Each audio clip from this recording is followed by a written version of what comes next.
Good morning guys, welcome to GK genius galaxy. दोस्तों, आपका बहुत बहुत स्वागत है आज की इस वीडियो में। दोस्तों, मेरा नाम ब्रजेश सिंह है और आज की इस वीडियो में हम लोग पढ़ेंगे कंप्यूटर के महत्वपूर्ण प्रश्न, जो कि बहुत ही ज़्यादा अति महत्वपूर्ण हैं। दोस्तों, इसके पहले मैंने कंप्यूटर के महत्वपूर्ण प्रश्न पार्ट 1, जिसमें टॉप 20 क्वेश्चन मैंने सेलेक्ट किए हैं, ये पार्ट 2 है, जिसमें भी मैंने टॉप 20 अति महत्वपूर्ण प्रश्न सेलेक्ट किए हैं। दोस्तों, वीडियो में लास्ट तक बने रहिएगा, तभी आपको ये सारे प्रश्न अच्छे से समझ आएंगे, क्योंकि इन प्रश्नों को बहुत ज़्यादा डिटेल में एक्सप्लेन करके समझाया गया है और ये बहुत ही ज़्यादा महत्वपूर्ण प्रश्न होने वाले हैं। तो वीडियो को लास्ट तक ज़रूर देखिएगा और अगर इस चैनल पे नए हो तो चैनल को सब्सक्राइब कर लीजिएगा, जिससे आने वाले टाइम में जितने भी वीडियोज़ मैं अपलोड करूँगा उनकी अपडेट्स आपको टाइम से मिलती रहेंगी। अगर आपको वीडियो पसंद आए तो लाइक कीजिएगा और नहीं पसंद आए तो कमेंट में ज़रूर लिखिएगा कि क्या कमी रह गई है उसमें। तो चलिए अब हम लोग शुरू करते हैं पहले प्रश्न के साथ। नॉर्टन है, आपके ऑप्शन है एक operating system, a operating system, option B एक web browser, a web browser, option C एक antivirus tool, an antivirus tool, option D एक प्रोग्रामिंग भाषा, ए प्रोग्रामिंग लैंग्वेज।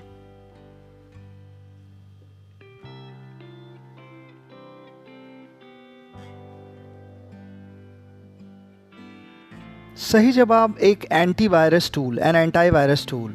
दोस्तों, अगर बात की जाए, नॉर्टन एक एंटीवायरस या एंटी मैलवेयर सॉफ्टवेयर है जिसकी स्थापना पीटर नॉर्टन ने की थी, जिसे अब 1990 से सिमेंटिक कॉरपोरेशन द्वारा विकसित और वितरित किया गया है। दोस्तों, जैसे कि आप लोग जानते हैं, जब आप लोग कंप्यूटर यूज़ करते हैं और उसे कंप्यूटर को जब इंटरनेट से हम लोग कनेक्ट करते हैं तो आपने देखा होगा कि बहुत सारे मैलवेयर्स, बहुत सारे वायरसेस हमारे सिस्टम में आ जाते हैं और वो स्लो हो जाता है। तो उसकी सुरक्षा के लिए हम लोग नॉर्टन एंटीवायरस यूज़ करते हैं, या नॉर्टन के अलावा अन्य बहुत तरीके की कंपनियां हैं जो मार्केट में एंटीवायरस टूल सेल करती हैं, तो लोग अन्य तरीके के भी उत्पाद यूज़ करते हैं, यानी एंटीवायरस यूज़ करते हैं। प्रश्न नंबर 2, वायरस होता है, आपके ऑप्शन है एक हार्डवेयर उपकरण and hardware equipment, option B एक software program, A software program, option C एक data file, A data file, option D एक operating system, an operating system.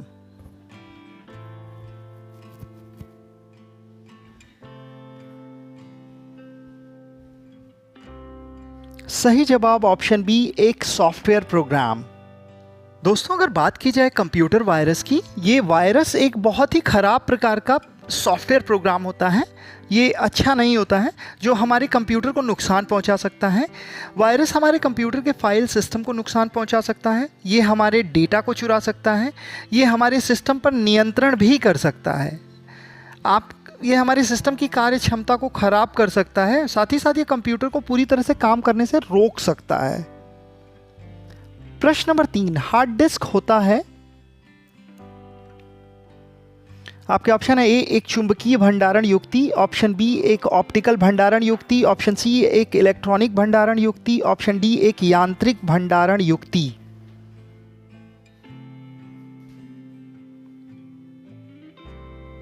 सही जवाब ऑप्शन ए एक चुंबकीय भंडारण युक्ति। दोस्तों, अगर बात करें हार्ड डिस्क की, जिसको हम HDD भी कहते हैं, कंप्यूटर में डेटा संग्रहित करने के लिए इस्तेमाल होने वाला एक इलेक्ट्रोमैकेनिकल डिवाइस है। इसे हार्ड डिस्क या हार्ड ड्राइव या फिक्स डिस्क भी कहा जाता है। यह कंप्यूटर का एक गैर वाष्पशील स्टोरेज डिवाइस होता है, जिसका मतलब है कि बिजली अगर चली भी जाए तो भी इसमें डेटा सुरक्षित रहता है। हार्ड डिस्क जो होता है, चुंबकीय सामग्री से लेपित एक या ज़्यादा प्लेटों से मिलकर बनी होती है। ये प्लेटें तेज़ी से घूमती रहती हैं, जिसमें जो डेटा है वो भंडारण करने की क्षमता होती है। हार्ड डिस्क में डेटा को स्टोर करने के लिए एक छोटा इलेक्ट्रोमैग्नेट डिस्क पर छोटे छोटे स्पॉट्स को चुंबकित करता है। हार्ड डिस्क जो होता है वो कंप्यूटर की सेकेंडरी मेमोरी होती है। हार्ड डिस्क कंप्यूटर के मदरबोर्ड से वायर कनेक्टर की मदद से जुड़ी होती है। हार्ड डिस्क को कंप्यूटर के अंदर या बाहर कहीं भी लगाया जा सकता है। प्रश्न नंबर 4, विश्व का सबसे बड़ा कंप्यूटर नेटवर्क है, आपके ऑप्शन है option A internet, option B LAN, option C वैन, ऑप्शन डी मैन। सही जवाब ऑप्शन ए इंटरनेट। अगर बात की जाए दुनिया के सबसे बड़े कंप्यूटर नेटवर्क की, तो ये इंटरनेट है। ये दुनिया भर में लाखों कंप्यूटर और नेटवर्क डिवाइसों को एक साथ जोड़ता है। इंटरनेट कई सरकारी, विश्वविद्यालयों और निजी कंप्यूटरों को एक दूसरे से जोड़ता है। यह ईमेल, हाइपरटेक्स्ट दस्तावेज, त्वरित संदेश और डेटा एक्सचेंज जैसी कई सेवाएं देता है। अगर हम बात करें इंटरनेट के बारे में, इंटरनेट प्रोटोकॉल सूट का इस्तेमाल करके कई तरह के कंप्यूटर नेटवर्क को एक साथ जोड़ा जा सकता है। साथ ही साथ यह सार्वजनिक नेटवर्क महाद्वीपों में फैला हुआ है जो अरबों डिवाइसों को एक साथ जोड़ता है। प्रश्न नंबर 5, सीपीयू और मेन मेमोरी के गति को एक समान रखने के लिए उपयोग होता है।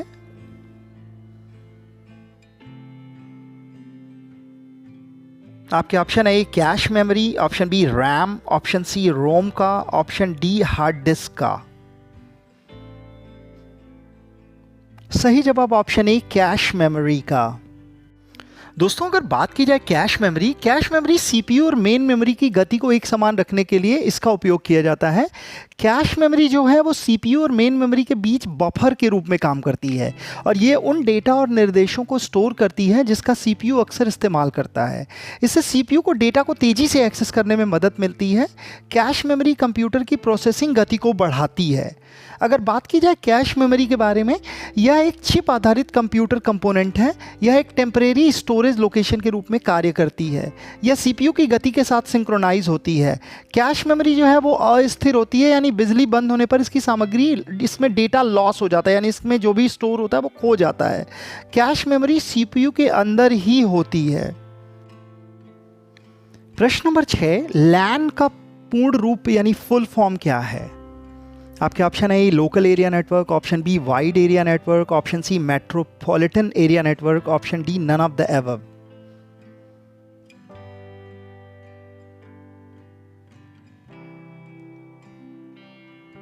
सही जवाब option A local area network.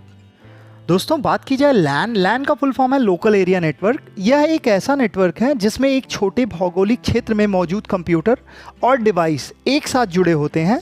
लैन में जुड़े डिवाइस एक दूसरे से टीसीआईपी, ईथरनेट या वाईफाई के जरिए जुड़े होते हैं। लैन में कई तरह के नेटवर्क घटक होते हैं जैसे कि cable, switch, router, firewall, load balancer और वायरलेस एक्सेस पॉइंट। लैन घरेलू और व्यावसायिक दोनों तरह के कामों के लिए इस्तेमाल किया जा सकता है। लैन एक ही इमारत के अंदर या एक ही कॉलेज के अलग अलग विभागों और छात्रावासों के बीच बनाया जा सकता है। प्रश्न नंबर 7, WAN का फुल फॉर्म क्या है। आपके ऑप्शन है A local area network, option B wide area network, option C metropolitan area network, option D none of the above, यानी इनमें से कोई नहीं।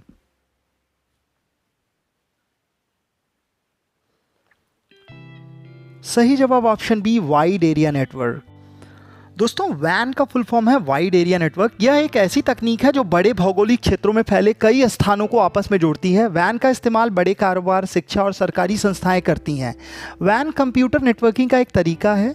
एक बड़ा नेटवर्क है जो किसी एक जगह पर सीमित नहीं होता है, एक बड़े भौगोलिक क्षेत्र में फैला होता है। कई स्थानों पर मौजूद उपकरणों को कनेक्ट करने में मदद करता है। डेटा को ये तेज़ी से स्थानांतरित कर सकता है। अनाधिकृत पहुंच से सुरक्षित होता है, यानी इसको साइबर हैकिंग या हैकर्स इसको हैक नहीं कर सकते हैं। आपदा रिकवरी के लिए अच्छा होता है। बड़े कॉरपोरेट नेटवर्क के लिए भी ये अच्छा होता है। प्रश्न नंबर 8, डॉस का अर्थ होता है। आपके ऑप्शन है ए डिस्क संचालन प्रणाली, disk operating system, option B data operating system, option C digital operating system, D none of the above, यानी उपरोक्त में से कोई नहीं।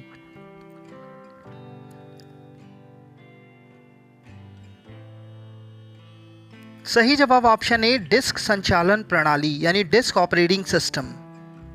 दोस्तों डॉस एक ऐसा कंप्यूटर प्रोग्राम है जिसके बिना कोई भी पर्सनल कंप्यूटर काम नहीं कर सकता। डॉस एक ऑपरेटिंग सिस्टम है जो डिस्क ड्राइव से चलता है। इसमें ज़्यादातर कमांड डिस्क से जुड़े होते थे। डॉस एक कैरेक्टर यूज़र इंटरफेस यानी CUI ऑपरेटिंग सिस्टम है। विंडोज़ से पहले के सिस्टम में इसका इस्तेमाल होता था। MS डॉस का फुल फॉर्म है माइक्रोसॉफ्ट डिस्क ऑपरेटिंग सिस्टम। दोस्तों अगर आपको वीडियो अच्छी लग रही हो तो मेरे वीडियो को लाइक कीजिएगा और कमेंट में ज़रूर बताइएगा कि कैसी लग रही है वीडियो। प्रश्न नंबर 9, पावर पॉइंट का निर्माण किया है।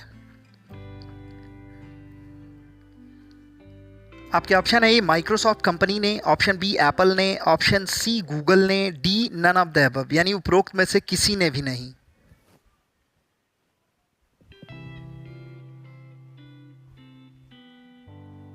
सही जवाब ऑप्शन ए माइक्रोसॉफ्ट कंपनी ने। दोस्तों अगर बात करें माइक्रोसॉफ्ट पावर पॉइंट के इतिहास की तो ये एक प्रेजेंटेशन प्रोग्राम है जिसे रॉबर्ट गैस्किन्स, टॉम रुडकिन और डेनिस ऑस्टिन ने फॉर्थाट इंक नामक एक सॉफ्टवेयर कंपनी ने बनाया था। इसे 20 अप्रैल 1987 को शुरू करने में केवल मैकिन्टॉश कंप्यूटरों के लिए जारी किया गया था, यानी केवल ये एप्पल पे चलते थे।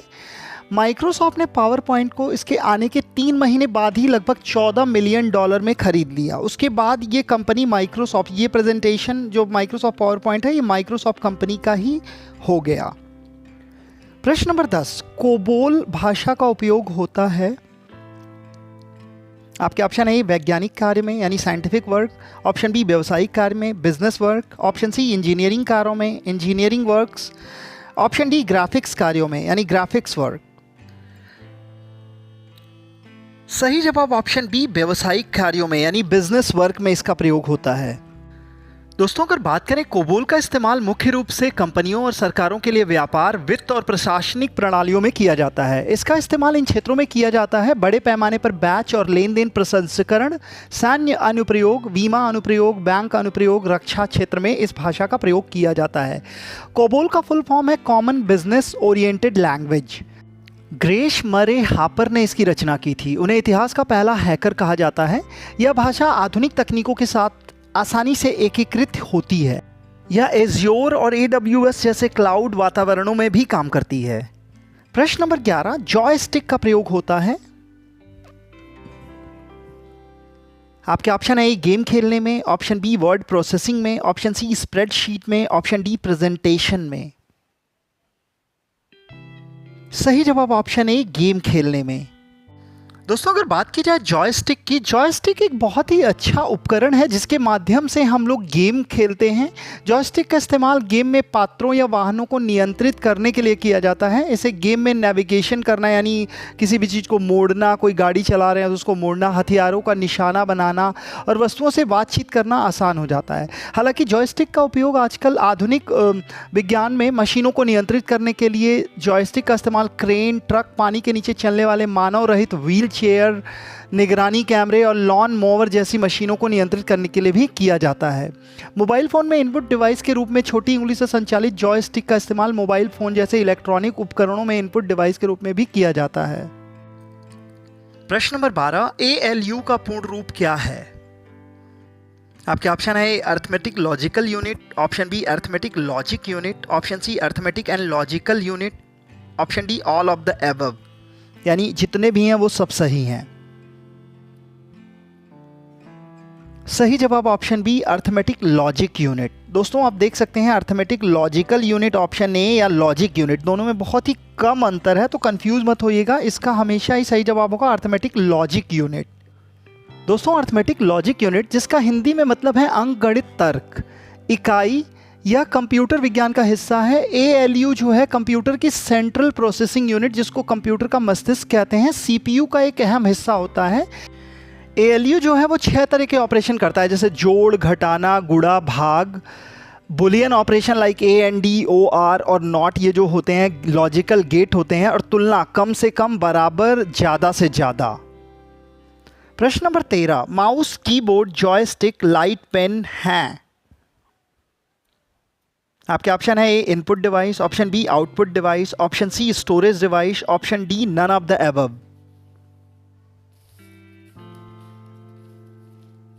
सही जवाब ऑप्शन ए इनपुट डिवाइस। दोस्तों अगर बात की जाए कंप्यूटर को इनपुट देने वाले उपकरणों को हम इनपुट डिवाइस कहते हैं। इन डिवाइस से कंप्यूटर को डेटा, सूचना और निर्देश दिए जाते हैं।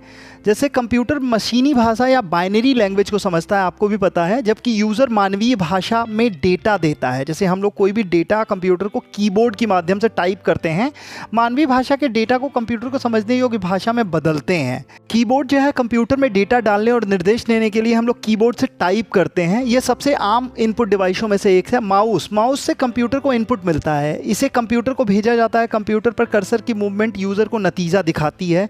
जॉयस्टिक भी एक इनपुट डिवाइस डिवाइस है और लाइट पेन भी एक इनपुट डिवाइस ही है। प्रश्न नंबर 14, आईबीएम का पूर्ण रूप यानी फुल फॉर्म क्या है?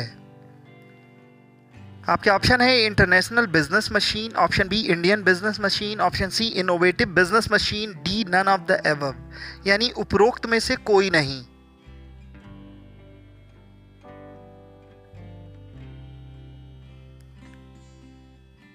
सही जवाब option A international business machine. दोस्तों अगर बात की जाए आईबीएम की, जिसको इंटरनेशनल बिजनेस मशीन कहा जाता है, यह एक अमेरिकी बहुराष्ट्रीय कंपनी है, एक एमएनसी है, मल्टीनेशनल कंपनी है जो सूचना आईटी उद्योग से जुड़ी हुई है, यानी सूचना प्रौद्योगिकी से जुड़ी सेवाएं देती हैं। आईबीएम हार्डवेयर से लेकर सॉफ्टवेयर सेवाओं तथा परामर्शों तथा ग्राहकों को एंड टू एंड समाधान मुहैया कराती है। आईबीएम की शुरुआत 1911 में कंप्यूटिंग टैबुलेटिंग रिकॉर्डिंग कंपनी के नाम से शुरू हुई थी। 1924 में इसका नाम बदलकर इंटरनेशनल बिजनेस मशीन कर दिया गया था। इस कंपनी का मुख्यालय न्यूयॉर्क के अमॉर्क में है। आईबीएम दुनिया के 170 से ज़्यादा देशों में काम करती है। प्रश्न नंबर 15, विश्व का सबसे तेज कंप्यूटर है? आपके ऑप्शन है ए फ्रंटियर अमेरिका का, ऑप्शन बी फुगाकू जापान का, ऑप्शन सी लूमी फिनलैंड का, ऑप्शन डी समिट अमेरिका का। सही जवाब ऑप्शन ए फ्रंटियर अमेरिका। अगर बात की जाए वर्तमान में दुनिया का सबसे फास्ट सुपर कंप्यूटर फ्रंटियर है। यह सुपर कंप्यूटर अमेरिका के ओक रिज नेशनल लेबोरेटरी में स्थित है। यह सुपर कंप्यूटर 1.194 एक्साफ्लॉप्स की स्पीड से काम करता है। फ्रंटियर को 2023 में दुनिया के सबसे फास्ट सुपर कंप्यूटर के रूप में घोषित किया गया था। यह सुपर कंप्यूटर दुनिया के सबसे तेज कंप्यूटर जापान के फुगाकू से 21.9% तेज है। 2022 तक जो दुनिया का सबसे तेज सुपर कंप्यूटर था वो जापान का फुगाकू था, लेकिन उसको इसने पीछे छोड़ दिया है फ्रंटियर ने। तो फिलहाल में ये फुगाकू से 21.9% तेज है। प्रश्न नंबर 16, कंप्यूटर साक्षरता दिवस कब मनाया जाता है?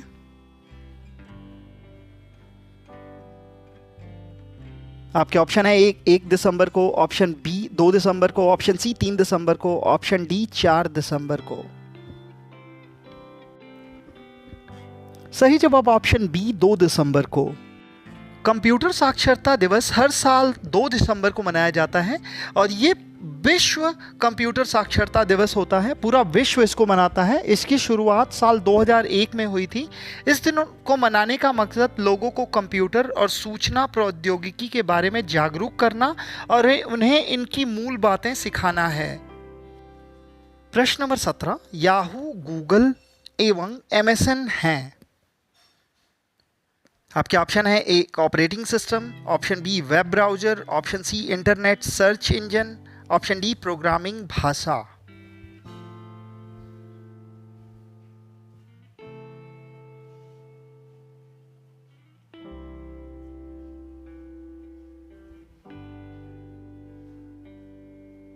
सही जवाब option C internet search engine. दोस्तों याहू, गूगल और एमएसएन जो हैं इंटरनेट के सर्च इंजन हैं। जैसे आप किसी भी चीज़ की सूचना, कोई भी चीज़ अगर आप ढूंढते हैं तो इन साइटों पर आप वेब पेज, ईमेल सेवाएं खोज करके प्राप्त कर सकते हैं, वीडियो देख सकते हैं या किसी भी तरीके की ये सर्च इंजन है। यानी जैसे आप कुछ भी सर्च करते हैं तो गूगल के थ्रू सर्च करते हैं, याहू सर्च के थ्रू सर्च करते हैं या एमएसएन के थ्रू भी आप लोग सर्च कर सकते हैं। प्रश्न नंबर 18, एलईडी का पूर्ण रूप है? आपके ऑप्शन है light emitting diode, option B light emitting device, option C light emitting solution, option D light emitting tool.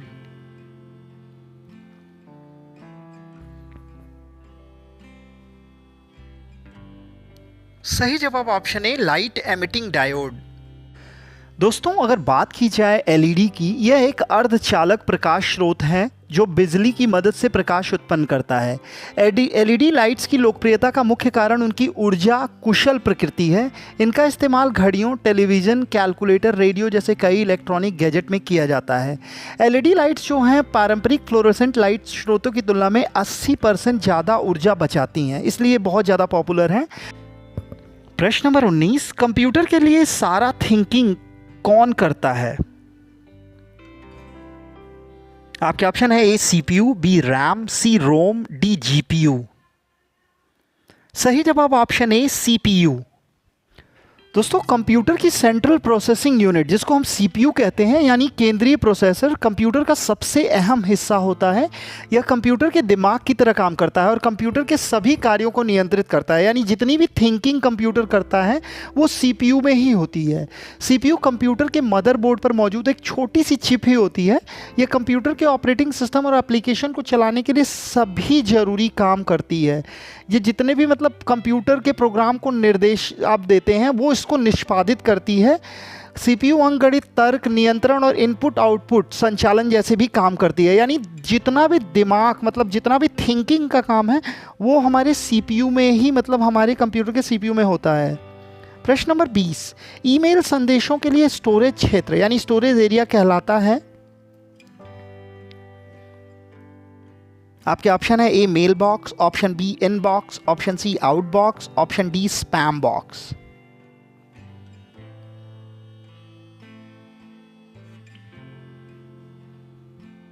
सही जवाब ऑप्शन ए मेल बॉक्स। दोस्तों अगर बात की जाए मेल बॉक्स की, ईमेल मेल बॉक्स ईमेल संदेशों के लिए एक फ़ाइल होती है जो मेल सर्वर पर होती है। यह इलेक्ट्रॉनिक मेल संदेशों को भेजने और प्राप्त करने का गंतव्य है। डाक प्रणाली में मेल बॉक्स का काम लेटर बॉक्स की तरह होता है।